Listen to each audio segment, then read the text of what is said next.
ಅಂದರೆ ಇದು ಒಂದು ಸಮಾಧಿ ಅಂತ ಹೇಳ್ಬೋದು. ಯಾವುದು ಯೇಸು ಕ್ರಿಸ್ತನ ಸಮಾಧಿ. ಆ ಸಮಾಧಿಗೋಸ್ಕರವಾಗಿ ಅನೇಕ ಜನ ಫಸ್ಟ್ ಬಂದಿದ್ದು, ಯಾಕೆ ನಾವು ಯಾವಾಗ ಹೇಳ್ತೇವೆ, ಫಸ್ಟ್ ಬಂದಿದ್ದು ಮಹಿಳೆಯರು, ಆ ಸ್ತ್ರೀಯರು. ಈ ಸ್ತ್ರೀಯರು ಏನು ಮಾಡ್ತಿದ್ರು ಅಂದ್ರೆ ಬೆಳಿಗ್ಗೆ ಬಂದು ಬೆಳಿಗ್ಗೆಯಿಂದ ಯಾರು ಇದ್ದಿಲ್ಲ. ಯಾಕಂದರೆ 3 ದಿನ ಆದಮೇಲೆ ಕೆಲವು ಸರಿ ನಾವು ಈಗ ಏನು ಮಾಡ್ತಾರೆ ಅಂದ್ರೆ, ಈಗ ಸತ್ತಾಗ 3 ದಿನ ಆದಮೇಲೆ ಹಾಲು ಹಾಕ್ಲಿಕ್ಕಂತ ಬರ್ತಾರೆ. ಕೆಲವು ಸರಿ ಹಾಲು ಹಾಕೋದು ಬರ್ತಾರೆ. ಅದು ಒಂದೇನಂದ್ರೆ, ಈಗ ಈ ಹಾಲು ಹಾಕೋದಂತ ಕೆಲವು ಸರಿ ಅದು ಪದ್ಧತಿ ಆಗಿಬಿಟ್ಟು ಈಗ ಹಿಂಗಿರ್ತಂದ್ರೆ, ಈಗ ಆ ಪದ್ಧತಿ ಅಂತ ಹೇಳುವಂಥದ್ದು. ಆದ್ದರಿಂದ ಈಗ ಯೇಸು ಕ್ರಿಸ್ತನು ಜೀವಂತ ಅಂದರೆ ಅವ್ರಿಗೆ ಜೀವಂತ ಐತೆ ನಮಗೆ ಗೊತ್ತಿಲ್ಲ. ಆದರೆ ಯೇಸು ಕ್ರಿಸ್ತ ಜೀವಂತ ಇದೆ ಎಷ್ಟೋ ಸರಿ ಹೇಳಿದ, ನಾ ಜೀವಂತ ಐತೆ ಅನ್ನೋದು ಬರುತ್ತೆ ಅಂತೆಲ್ಲ ಹೇಳಿದ. ಆದರೆ ಯಾವುದು ಅಂದ್ರೇನು ಅವ್ರೇನು ಮಾಡ್ತಾರೆ, ಮನುಷ್ಯನ ಸತ್ತು ಜೀವಂತ ಹೆಂಗೈತಾನ ಅಂತೇಳಿ ಪ್ರತಿಯೊಬ್ಬ ಎಲ್ಲರಲ್ಲಿ ಇರುವಂಥ ಒಂದು ನಂಬಿಕೆ. ಅದು ಹೆಂಗಂದ್ರೆ ಇದು ಆ ನಂಬಿಕೆ ಅಂದ್ರೇನು, ಸತ್ತು ಮನುಷ್ಯರು ಹೆಂಗೆ ಜೀವಂತವೇ ಆಗಿ ಬರ್ತಾರೆ. ಆದರೆ ಬೈಬಲ್ ಹೇಳ್ತಾ ಆ್ಯಕ್ಚುಲಿ ಬರ್ತಾರೆ. ಆದರೆ ಇಡೀ ಜಗತ್ತಿನಲ್ಲಿ, ಇಡೀ ಪ್ರಪಂಚದಲ್ಲಿ ಯಾರ್ಯಾರು ಸತ್ತು ಎದ್ದು ಬಂದಿಲ್ಲ, ಯೇಸು ಮಾತ್ರ ಫಸ್ಟ್ ಎದ್ದು ಬಂದಿದ್ದು. ಆ ಯೇಸು ಎದ್ದು ಬಂದಿದ್ದ ಸಲುವಾಗಿ ಆದರೆ ಮಾಡ್ತಾರೆ ಇವರೆಲ್ಲ ಏನು ಮಾಡಿದ್ರೆ ಜೀವಂತದಿಂದ ಹೇಳಿದಾನೆ. ಏನು ಹೇಳಿದ ಅಂದರೆ, ನಾನು ಸಾಯ್ತೆ 3 ದಿನದಾಗ ನಾನು ಜೀವಂತ ಆಗಿ ಬರ್ತೆ ಅಂತೆಲ್ಲ ಹೇಳಿದ್ದಾನೆ. ಆ ಹೇಳ್ತಾ ಇದ್ದರೂ ಜನರಿಗೆ ನಂಬಿಕೆ ಇರಲಿಲ್ಲ. ಆದರೆ ಇವತ್ತು ಎಷ್ಟೋ ಜನ ನಂಬಿಕೆ ಇರಲ್ಲ. ಯಾಕಂದ್ರೆ ನಮ್ಮ ಯೇಸು ನಂಬಿಕೆ ಇರೋದಿಲ್ಲ ಅಂತ ನಾವೇನೋ ಆ ದೇವರು ಹಿಂಗೆಲ್ಲ ಮಾಡ್ಕೊಂಡು ಏನೋ ನಾವು ಮಾಡ್ತಾ ಇರ್ತೀವಿ. ಆದರೆ ಇಲ್ಲಿ ದೇವ್ರು ಹಾಕಿದ ಹೇಳ್ತಾನೆ, ಆ ನಂಬಿಕೆ ಇದ್ದಾಗ ಆ ನಂಬಿಕೆ ಮತ್ತೆ ಹೆಂಗಿರ್ತಂದ್ರೆ, ಈಗ ನಂಬಿಕೆ ಆಮೇಲೆ ಮತ್ತೆ ಈಗೂ ನಾವೆಲ್ಲ ಜೀವಂತವಾಗಿದ್ದೆವು, ನಾವೆಲ್ಲ ದೇವ್ರು ಹಾಕಿ ಧ್ಯಾನ ಮಾಡ್ತೀವಿ, ನಾವು ಪ್ರಾರ್ಥನೆ ಮಾಡ್ತೀವಿ. ಆದರೂ ಈಗ ನಮ್ಮ ನಂಬಿಕೆ ಇರೋಲ್ಲ. ಆ ನಂಬಿಕೆ ಹೆಂಗಂದ್ರೆ ಮತ್ತೆ ಬೈಬಲ್ ಹೇಳ್ತಾರೆ, ತಿರುಗಿ ಆಲ್ರೆಡಿ ಹೇಳಿದಾನೆ. ಏನು ಹೇಳಿದಾನೆ ಅಂದರೆ, ಮತ್ತೆ ತಿರುಗಿ ಬರ್ತೇನೆ ಅಂತ ಹೇಳಿದಾನೆ. ಆ ತಿರುಗಿ ಬರ್ತೇನೆ ಅಂತ ಹೇಳಿದಾಗ ನಾವು ನಂಬಲಿವಿ. ಅವಾಗ ನಂಬಿಲ್ಲ, ಮತ್ತು ಈಗೂ ನಂಬಲಿಕ್ಕಾಗಲ್ಲ. ಯಾಕೆ ನಂಬಲಿಕ್ಕಾಗಲ್ಲ ಅಂದ್ರೆ, ಅವರೊಬ್ಬರೇ ತಿರುಗಿ ಹಂಗೆ ಬರ್ತಾನೆ ಯೇಸು ಕ್ರಿಸ್ತನು. ಆದರೆ ಆ ಯೇಸು ಕ್ರಿಸ್ತನು ಹೇಳ್ತಾನೆ, ನಾ ತಿರುಗಿ ಬರ್ತೇನೋ ಏನೇನು ಸಂಭವಿಸ್ತಾವ ಅಂತ ಹೇಳಿದಾಗ, ಆಕಾಶ ಸೂರ್ಯ ಇದು ಆಕಾಶ ಇದೆಯಲ್ಲ, ಆಕಾಶ ಹಿಂಗೆ ಸೆಂಟ್ರದಾಗ ಹರಿದು ಬಿಡ್ತಾವೆ. ಅಂದರೆ ಈಗ ಪೂರ್ತಿ ಹಿಂಗೆ ಹರಿದು ಬಿಡ್ತಾವೆ. ಈ ಸೂರ್ಯ ಇದನ್ನೆಲ್ಲ ಸೂರ್ಯ ಫುಲ್ ಕತ್ತಲಾಗ್ಬಿಡ್ತಾವೆ. ಆಮೇಲೆ ನಕ್ಷತ್ರಗಳೆಲ್ಲ ಉದುರು ಬಿಡ್ತಾವೆ. ಆಮೇಲೆ ಪೂರ್ತಿ ಎಲ್ಲ ಒಂದು ಎಕ್ಸಾಂಪಲ್ ಈಗ ಹೆಂಗಿರ್ತದೆ ಅಂದ್ರೆ, ಊರಲ್ಲಿ ಕರೆಂಟ್ ಹೋದಾಗ ಹೆಂಗಿರ್ತಲ್ಲ ಕತ್ತಲು, ಆ ಟೈಪ್ ಇಡೀ ಎಲ್ಲ ಪ್ರಪಂಚನೇ ಕತ್ತಲಾಗ್ಬಿಡ್ತದೆ. ಅಂದ್ರೆ ಸೂರ್ಯ ಕತ್ತಲಾಗ್ಬಿಟ್ಟು, ನಕ್ಷತ್ರಗಳ ಕೆಳಗೆ ಬಿಟ್ಬಿಟ್ಟು ಇವೆಲ್ಲ ಬಂದ್ಬಿಡ್ತಲ್ಲ, ಇಡೀ ಎಲ್ಲ ಕತ್ತಲು ಆಗಿದ ನಂತರ ಒಂದು ಹೇಳ್ತಾರೆ, ಒಂದು ಬೆಳಕು ಬರ್ತದೆ ಹೇಳ್ತಾರೆ. ಆ ಇಡೀ ಎಲ್ಲ ಪೂರ್ತಿ ಫುಲ್ ಆಕಾಶ ಎಲ್ಲ ಹರಿದ್ಬಿಟ್ಟು, ಇದು ಈ ಕಡೆ ಫೋಲ್ಡ್ ಆಯ್ತಂತ, ಆ ಕಡೆ ಫೋಲ್ಡ್ ಆಯ್ತಂತ ಬಂದು ಸೂರ್ಯ ಚಂದ್ರ ಆ ನಕ್ಷತ್ರಗಳು ಎಲ್ಲ ಹೋಗ್ಬಿಟ್ಟು ಈ ಎಲ್ಲ ಕತ್ತಲಾದಾಗ ಆ ಕತ್ತಲಲ್ಲಿ ಒಂದು ಬೆಳಕು ಬರ್ತದೆ ಹೇಳ್ತಾರೆ.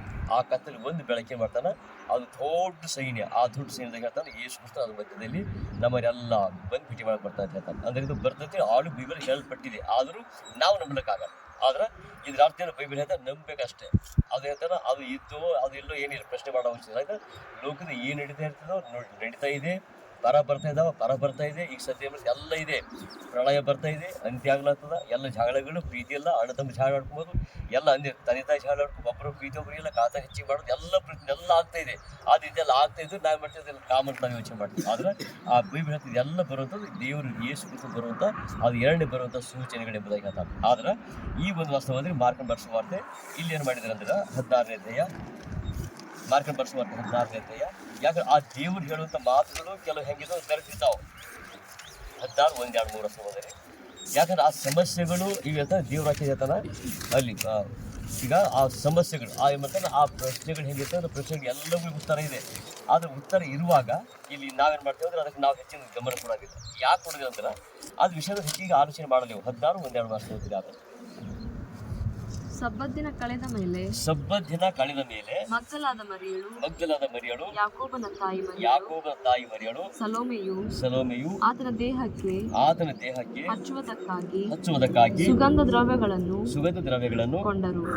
ಮತ್ತು ವಾರದ ಮೊದಲನೆಯ ದಿನದ ಬೆಳಿಗ್ಗೆ ಹೊತ್ತು ಮೂಡುವಾಗ ಅವರು ಸಮಾಧಿಯ ಬಳಿಗೆ ಬಂದರು. ಸಮಾಧಿಗೆ ಮುಚ್ಚಿದ ಕಲ್ಲು ಬಹಳ ದೊಡ್ಡದಾಗಿರುವುದರಿಂದ ಅವರು ಸಮಾಧಿಯ ಬಾಗಿಲಿನಿಂದ ಆ ಕಲ್ಲನ್ನು ನಮಗೋಸ್ಕರ ಉರುಳಿಸುವವರು ಯಾರಿದ್ದಾರೆ ಎಂದು ತಮ್ಮ ತಮ್ಮೊಳಗೆ ಮಾತಾಡಿಕೊಳ್ಳುತ್ತಾ ಇರಲಾಗಿ ತಲೆ ಎತ್ತಿ ನೋಡಿ ಆ ಕಲ್ಲನ್ನು ಉರುಳಿಸಲ್ಪಟ್ಟಿರುವುದನ್ನು ಕಂಡರು. ಇಲ್ಲಿ ಸಲೋಮಿ ಇಲ್ಲಿ ಈಗ ಎಷ್ಟೋ ಜನ ಹೋಗಿದ್ದಾರೆ. ಇಲ್ಲಿ ಆದ್ರೆ ಮಗ್ದಲಾದ ಮರಿಯಳು, ಆಮೇಲೆ ಯಾಕೋಬನ ತಾಯಿ ಮರಿಯಳು, ಸಲೋಮೆಯು, ಇವರೆಲ್ಲ ಹೋಗಿದ್ದಾರೆ. ಆದ್ರೆ ಇವರೆಲ್ಲ ಹೋಗ್ತಾರೆ ಏನು ಮಾಡ್ತಾರೆ, ಫಸ್ಟ್ ಏನು ಮಾಡ್ತಾರೆ ಬೈಬಲ್ ಹೇಳ್ತಾರೆ ಅವರೆಲ್ಲ ಎದಕ್ಕೆ ಹೋಗಿದ್ದಾರೆ ಅಂದ್ರೆ ಆ ಸುಗಂಧ ದ್ರವ್ಯ ತಗೊಂಡು ಯೇಸು ಕ್ರಿಸ್ತನ ದೇಹ ಹಚ್ಚಬೇಕು ಅಂತ ಹೋಗಿದ್ದಾರೆ. ಆ ಬರ್ತಾ ಹೋದಂಗೆಲ್ಲ ಏನು ಮಾಡ್ತಾರೆ, ಆ ಸಮಾಧಿ ಅಂದರೆ ಅಂತ ಈಗ ಈ ಸಮಾಧಿ ನಾವೇನು ಮಾಡ್ತೀವಿ ಅಂದ್ರೆ ಇದು ಸಮಾಧಿ ಹಿಂಗೆ ನೆಲ ತೆಗೆದು ಕೆಳಗೆ ಇಟ್ಟು ಸಮಾಧಿ ಇಟ್ಟು ಅದನ್ನೆಲ್ಲ ಮಣ್ಣು ಹಾಕಿ ಹಂಗೆ ಮುಚ್ತೇವೆ. ಆದರೆ ಆಗಿನ ಸಮಾಧಿ ಹಂಗೆ ಇರಲಿಲ್ಲ. ಈಗ ಅವಾಗಿನ ಸಮಾಧಿ ಹೆಂಗಿತ್ತು ಅಂದರೆ ಈಗ ದೊಡ್ಡದು ಗುಹೆ, ಆ ಗುಹೆ ಅದ್ರೊಳಗೆ ಮತ್ತೆ ಬರೀ ಮಂಗ್ಸ ಬರಬೇಕಾಟೆ ಮಂಗಿಸ್ಬೇಕು ಬರಬೇಕು. ಅದು ಇದು ಏನು ಮಾಡ್ತು ಒಂಥರ ಈಗ ಒಬ್ಬ ಮನೆಯಾಗ ನೀವು ಮಂಗಿಸಿ ಕೀಲಿ ಹಾಕಿ ಬಂದಾಗ ಅಂಥ ದೊಡ್ಡ ದೊಡ್ಡ ಯಾಕಂದ್ರೆ ಸಮಾಧಿಗಳು ಈಗ ಎಷ್ಟು ಒಂದು 6 ಫೀಟು 3 ಫೀಟ್ ಹಿಂಗೆ ಇಷ್ಟೇ ಇರ್ತಾವೆ. ಆದ್ರೆ ಅದು ಹಂಗಿರಲಿಲ್ಲ. ಅದು ಹೆಂಗೆ ದೊಡ್ಡ ಗುಡ್ಡ ಅಂತ ಒಯ್ದು ಸಮಾಧಿ ಇಟ್ಟು ಮಂಗಿಸಿ ಅದಕ್ಕೊಂದು ಗೇಟ್ ಇದು ಅಂದರೆ ಒಂದು ಕಲ್ಲು ಮುಚ್ಚಿ ಬಂದು ಸಾಕೋದು. ಅದರಿಂದ ಈಗ ಇವ್ರು ಏನು ಮಾಡೋದು, ಆ ಯೇಸು ಕ್ರಿಸ್ತ ಸಮಾಧಿ ಹಾಗಿರೋದ್ರಿಂದ ಆದರೆ ಅವ್ರು ಏನು ಯೋಚನೆ ಮಾಡೋದು, ಒಳಗಡೆ ಯೇಸು ಕ್ರಿಸ್ತ ಇದ್ದಾನ, ಎಲ್ಲಿ ಸಮಾಧಿ ಒಳಗೆ ಅದು ಹೊರಗಡೆ ನಾವಿದ್ದೆವು. ಈ ಸೆಂಟ್ರದಲ್ಲಿ ಒಂದು ದೊಡ್ಡ ಕಲ್ಲಿದೆ. ಈಗ ಒಂದು ಎಕ್ಸಾಂಪಲ್, ಈಗ ಒಬ್ಬ ಮನುಷ್ಯ ಮನೆಗೆ ಮಾಡ್ಕೊಂಡಾಗ ಒಳಗೆ ಮಲ್ಕೊಂಡಾಗ ಬಾಗಿಲು ಇರ್ತದೆ, ಬಾಗಿಲು ಹೊರಗೆ ಮನುಷ್ಯ ಇರ್ತಾರೆ. ಅದೇ ಪ್ರಕಾರ ಹೆಂಗಿದ್ರೆ ಈಗ ಯೇಸು ಸಮಾಧಿ ಒಳ ಮಂಗ್ಯನ ಅಲ್ಲಿ ಕಲ್ಲು ಹಾಕಲ್ಪಟ್ಟಿದೆ. ಆಮೇಲೆ ಹೊರಗಡೆ ಇವ್ರು ಈಗ 4-5 ಜನ ಎಲ್ಲ ಮಹಿಳೆಯರಿದ್ದಾರೆ. ಆ ಮಹಿಳೆಯರು ಇವರೆಲ್ಲ ಇರುವಾಗ ಏನು ಮಾಡಿದಾರ, ಆದ್ರಿಂದ ಬರ್ತಾರ ಎಲ್ಲ ಹೆಣ್ಮಕ್ಳಾಗಿದ್ದಾರೆ. ಅದು ಬೈಬಲ್ ಹೇಳ್ತದೆ, ಹೆಣ್ಮಕ್ಳಿಗೆ ಗಂಡ್ಮಕ್ಳ ಶಕ್ತಿ ಕೇಂದ್ರದ್ದು ಹೆಣ್ಮಕ್ಳ ಶಕ್ತಿ ಭಾಳ ಬಲಹೀನ ಅಂದರೆ ಕಮ್ಮಿ ಶಕ್ತಿ ಇರ್ತದೆ. ಯಾಕಂದ್ರೆ ಹೇಳ್ತೀವಿ ಎಲ್ಲ ನಮಗೆಲ್ಲ ಗೊತ್ತಿದೆ. ಯಾಕಂದ್ರೆ ಈಗ ಆ ಸ್ತ್ರೀಯರು ಮಾಡ್ತಾರೆ ಬಲಹೀನರಾಗಿರೋದ್ರಿಂದ, ಶಕ್ತಿ ಕಮ್ಮಿ ಇರೋದ್ರಿಂದ ಅವ್ರು ಏನು ಮಾಡ್ತಿದ್ದಾರೆ ಅಂದ್ರೆ ಈಗ ಆದ್ರೆ ಈಗ ದೇಶ ಈ ಬಂಡೆ ದೊಡ್ಡ ಬಂಡೆ ಇದೆ, ಯಾರು ಉಳಿಸ್ತಾರ ಅಂತೇಳಿ ಇಲ್ಲಿ ಬೈಬಲ್ ಅಂದ್ರೆ ಉರುಳಿಸೋರು ಯಾರು, ನಮಗೋಸ್ಕರ ಈ ಬಂಡೆ ತೆಗಿಯೋರು ಯಾರು ಅಂತೇಳಿ ಅಲ್ಲಿ ಏನು ಮಾಡ್ತಾರೆ ಕರೆಕ್ಟಾಗಿ ಎಲ್ಲ ಯೋಚನೆ ಮಾಡ್ತಾರೆ. ಆ ಯೋಚನೆ ಮಾಡ್ಕೊಂಡು ಬರ್ತಾ ಇರ್ತಾರೆ. ಅದರಂತೂ ಹಿಂಗೆ ಜಸ್ಟ್ ಹಿಂಗೆ ಬಂದು ಹಿಂಗೆ ನೋಡೋಕ್ಕೆ ಆ ಬಂಡೆ ಉರುಳ್ಪಡ್ತಾ ಇರ್ತಾರೆ. ಅಂದ್ರೆ ಇವತ್ತು ನಮ್ಮ ಜೀವನದ ನಾವು ಹೆಂಗೆ ಯೋಚನೆ ಮಾಡ್ತೇವೆ ಅಂದ್ರೆ, ಯೋಚನೆ ಮಾಡ್ತೇನೆ ಅಂದರೆ ಈ ಬಂಡೆ, ಈ ಸಮಾಧಿ, ಈ ಬಂಡೆ ಸಮಾಧಿ ಮರಿಯೋದು ಎಂದು 3 ವಿಷಯ ಹೇಳ್ತೇವೆ. ಹೆಂಗಂದ್ರೆ ಈಗ ಒಂದು ಯೇಸು ಸಮಾಧಿ ಒಳಗಿದ್ದಾನ, ಇಲ್ಲಿ ಬಂಡೆ ಇದೆ, ಹೊರಗಡೆ ನಾವು ಈ ಸದ್ಯ ಇದ್ದರೆ ನಾವು ಬಂದೇವು, ನಾವೇ ಮರಿ, ಈಗ ನಾವು ಎಕ್ಸಾಂಪಲ್ ನಾವೇ ಮರಿಯೋಣ ಅಂತ ಹೇಳ್ಬೋದು, ಮಗದಲ್ಲೂ ಸೋನ ಈ ನಾವೇ ಇದ್ದೇವೆ. ಅಂದರೆ ಇಲ್ಲಿ ಸಮಾಧಿ ಇದೆ, ಇಲ್ಲಿ ಸಮಾಧಿ ಒಂದು ಕಲ್ಲು ಹಾಕಿಪಟ್ಟಿದ್ರೆ ನಾವು ಹೊರಗೆ ನಿಲ್ತೇವೆ. ಅಂದರೆ ಈ ಯೇಸು ಕ್ರಿಸ್ತನ ಮುಟ್ಟಬೇಕಾದ್ರೆ ಅಥವಾ ಯೇಸು ಕ್ರಿಸ್ತನ ನಾವು ಭೇಟಿ ಆಗಬೇಕಾದ್ರೆ ಈ ಸಮಾಧಿ ದೊಡ್ಡ ಕಲ್ಲು ಹಾಕಲ್ಪಟ್ಟಿದೆ.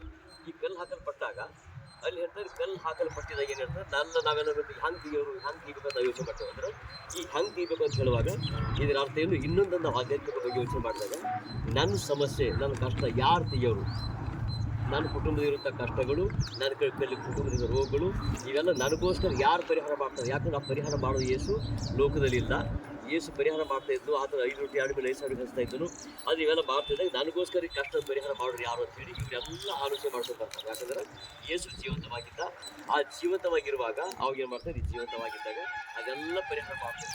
ಅದನ್ನು ಯಾರು ಪರಿಹಾರ ಮಾಡೋದು ಯಾರು ಇಲ್ಲ. ಅದಕ್ಕೋಸ್ಕರವಾಗಿ ಹೇಳ್ತಾನೆ, ಬಂದು ಆ ಬಂದಾಗ ದೊಡ್ಡ ಕಲ್ಲು, ಇಲ್ಲಿ ಬೈಬಲ್ ಕಲ್ಲು ಬಹಳ ದೊಡ್ಡದಾಗಿರೋದ್ರಿಂದ 3 ವರ್ಷ ಹೇಳ್ತಾನೆ, ಸಮಾಧಿಗೆ ಮುಚ್ಚಿದ ಕಲ್ಲು ಬಹಳ ದೊಡ್ಡದಾಗಿರೋದ್ರಿಂದ ಅವರ ಸಮಾಧಿ ಬಾಗಿಲಿನ ಕಲ್ಲನ್ನು ನಮಗೋಸ್ಕರ ಉಳಿಸೋರು ಯಾರಿದ್ದಾರೆ ಅಂದರೆ ಈ ಸಮಸ್ಯೆ ಪರಿಹಾರ ಮಾಡೋರು ಯಾರಿದ್ದಾರೆ. ಈಗ ಅಂದ್ರೆ ಪರಿಹಾರ ಮಾಡುವಂಥವ್ರು ಅಂದರೆ ನನ್ನ ಕುಟುಂಬದಲ್ಲಿ ಸಮಸ್ಯೆ ಪರಿಹಾರ ಮಾಡುವಂಥವ್ರು, ನನ್ನ ರೋಗದಲ್ಲಿ ಬಿಡುಗಡೆ ಮಾಡುವಂಥವ್ರು, ನನ್ನ ಕುಟುಂಬದ ಎಲ್ಲ ತೊಂದರೆಗಳು ಪರಿಹಾರ ಮಾಡುವಂಥವ್ರು ಏನು ಲೋಕದಲ್ಲಿ ಯಾರಿದ್ದಾರ. ಯಾಕಂದ್ರೆ ಯೇಸು ಕ್ರಿಸ್ತ ಜೀವಂತವಿದ್ದ, ಆದ್ರೆ ಎಲ್ಲ ಮಾಡ್ತಾ ಇದ್ದ. ಆದರೆ ಈಗ ನನ್ನ ಕುಟುಂಬ ಸಮಸ್ಯೆ ಉಂಟು ಮಾಡೋರು ಯಾರು, ಪರಿಹಾರ ಮಾಡೋರು ಯಾರು ಅಂತೇಳಿ ನಮ್ಮ ಜೀವನದಲ್ಲಿ ಅನೇಕ ಸಲ ನಾವು ಯೋಚನೆ ಮಾಡ್ತೀವಿ. ಆದರೆ ಇಲ್ಲಿ ಹೆಂಗೆ ಬರ್ತದೆ, ಈಗ ಯೇಸು ಸತ್ತ ನಿಜ, ಅದು ಯೇಸು ಸತ್ತಾಗ ಅವ್ರು ಏನು ಮಾಡಿಬಿಟ್ಟು ಯೇಸು ಸತ್ತು ಹೋಗ್ಬಿಟ್ಟು ಇವೆಲ್ಲ ಪರಿಹಾರ ಮಾಡೋರು ಯಾರು ಅಂತೇಳಿ ನಾವು ಯೋಚನೆ ಮಾಡ್ತೀವಿ. ಈಗ ನಾವು ಹೆಂಗೆ ಯೋಚನೆ ಮಾಡ್ತೀವಿ, ಯೇಸು ಕ್ರಿಸ್ತ ಲೋಕದಾಗಿಲ್ಲ, ಯೇಸು ಲೋಕದಲ್ಲಿಲ್ಲ, ಅದು ನಮ್ಮ ಕಣ್ಣಿಗೆ ಕಾಣಿಸ್ತಾ ಇಲ್ಲ, ಅದು ನಮ್ಮ ಕಷ್ಟಗಳು ಏನು ಹೇಳ್ಕೋಬೇಕು ಅಂತೇಳಿ ಅದಕ್ಕೆ ಅಪ್ಪ ನಂಬಿಕೆ ಬರುತ್ತಮ್ಮ. ಆದ್ರೆ ಇಲ್ಲಿ ಬೈಬಲ್ ಹೇಳ್ತಾನೆ, ಅದು ಕರೆಕ್ಟ್ ಹೆಂಗೆ ಅಂದ್ರೆ ಬೈಬಲಲ್ಲಿ ಏನು ಹೇಳ್ತಂದ್ರೆ ಈಗ ನೋಡದೆ ನಂಬುವಂಥದ್ದು. ಅಂದ್ರೆ ನೋಡದೆ ನಂಬುವನು. ಈ ಲೋಕದಲ್ಲಿ ಎಲ್ಲ ಇದೆ, ಪ್ರತಿಯೊಂದು ಎಲ್ಲ ಮಳೆ ಬರ್ತಾ ಇದೆ, ಚಳಿ ಬರ್ತಾ ಇದೆ, ಬೇಸಿಗೆ ಬರ್ತಾ ಇದೆ, ಬಿಸಿಲು ಬರ್ತಾ ಇದೆ, ಎಲ್ಲ ಎಲ್ಲ ಏನು ಆಗಬೇಕು ಎಲ್ಲ ಆಗ್ತಾ ಇದೆ. ಆದರೂ ಅದೆಲ್ಲ ನೋಡಿ ಪ್ರಕೃತಿಯನ್ನು ನೋಡಿ ಅಥವಾ ನಾವು ಏನು ಮಾಡ್ತೀವಿ, ಇದು ಜೀವನ ಎಲ್ಲ ನೋಡಿಕೊಂಡು ಹೌದಪ್ಪ ದೇವ್ರಿದ್ದಾನ, ನನ್ನ ಜೀವನದಲ್ಲಿ ಹಿಂಗಿದ್ದ ಅಂತ ಎಂದೆಂದು ನಾವು ಯೋಚನೆ ಮಾಡೋದಿಲ್ಲ. ಆದ್ರೆ ಇಲ್ಲಿ ಬೈಬಲ್ ಹೇಳ್ತಾನೆ, ಈ ಸಮಸ್ಯೆಗಳು ಇವತ್ತು ಹೆಂಗಿದೆಯೋ ಈಗ ಸೇಮ್ ಆವತ್ತು ಹಾಗೆ ಇದ್ದು.